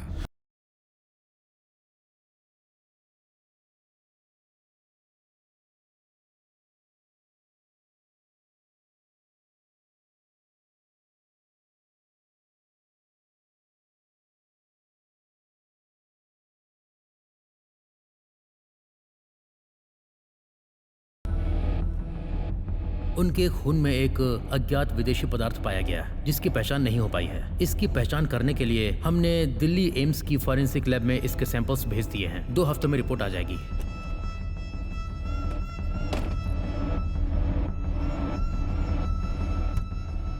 तुमने चाय नहीं पी?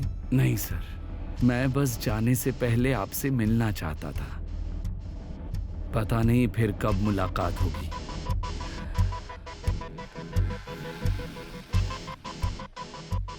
रानी क्या चाहती थी? रानी क्या चाहती थी? रानी क्या चाहती थी? यही है रानी। रानी की असली चाहत यही थी। जब तक बच्ची माँ से नहीं मिलती तब तक उसे निम्मी के साथ ही रहना था। दरअसल रानी चाहती थी कि धर्मराजन के अंदर छिपे सेल्वन को वो किसी भी तरह बाहर ले आए।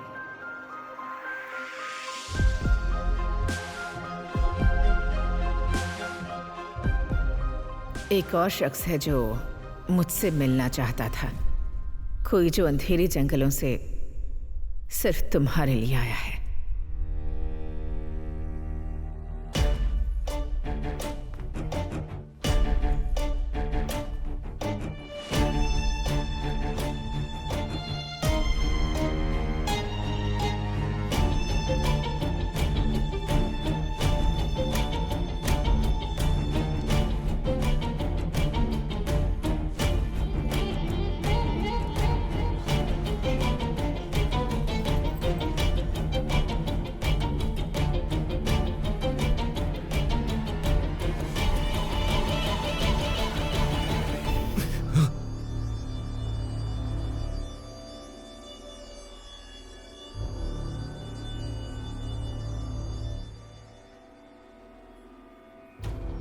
हर बार जब मैं तुमसे मिलने निकलती थी, लेकिन इस बार मैं सब पार करके आई हूँ ताकि उस त्रासदी को रोक सकूं जो तुमने आने वाले कल के लिए रची है।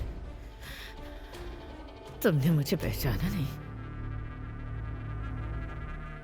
5 साल पहले तुमने मुझे आग में झोंक दिया था।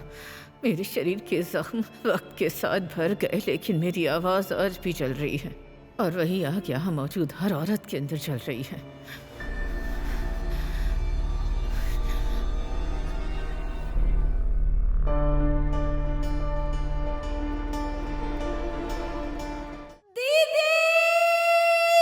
आराम से। हाँ हाँ, बस बस बस, हो गया हो गया।